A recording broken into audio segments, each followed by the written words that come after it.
জাহান্নামীদের সংখ্যা সম্পর্কে আল্লাহ ও হযরত আদম আলাইহিসসালামের কথোপকথন এবং প্রিয় নবীজির পক্ষ থেকে উম্মতের জন্য রয়েছে সুসংবাদ। আসুন শোনা যাক। আল্লাহ রাসূল সাল্লাল্লাহু আলাইহি ওয়াসাল্লাম ইরশাদ করেন, আল্লাহ রাব্বুল আলামিন হযরত আদম আলাইহিসসালামকে সম্বোধন করে বলবেন, হে আদম। তখন হযরত আদম আলাইহিসসালাম বলবেন, হে আল্লাহ, আমি হাজির।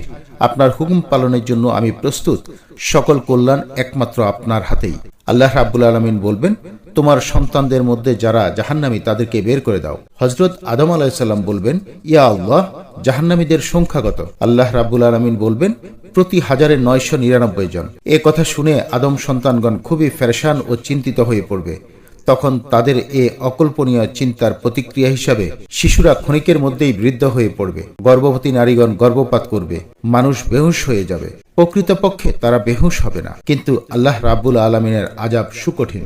উপরোক্ত আলোচনা শুনে সাহাবায়ে কেরাম ভীত হয়ে রাসূল সাল্লাল্লাহু আলাইহি ওয়াসাল্লামকে জিজ্ঞেস করলেন, ইয়া রাসূলুল্লাহ, হাজারের মধ্যে একজন, ওই সৌভাগ্যবান জান্নাতি ব্যক্তিটি আমাদের মধ্যে কে? রাসূল সাল্লাল্লাহু আলাইহি ওয়াসাল্লাম বলবেন, তোমরা পেরেশান হইও না, নিশ্চিন্ত থাকো, কারণ 1999 জন হবে ইয়াজুজ মাজুজ থেকে, আর একজন হবে তোমাদের মধ্য থেকে। মিসকাত শরীফের হাদিস। এই কথার মাধ্যমে প্রতীয়মান হয় যে ইয়াজুজ মাজুজের সংখ্যা এত বেশি, যদি তোমাদের আর তাদের মধ্যে গণনা করা হয় তাহলে তোমাদের একজনের মোকাবেলায় তাদের সংখ্যা হবে 1000।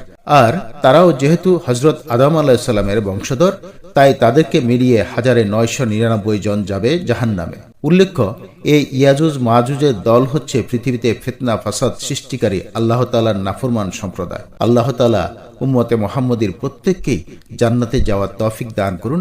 আমিন সুম্মা আমিন।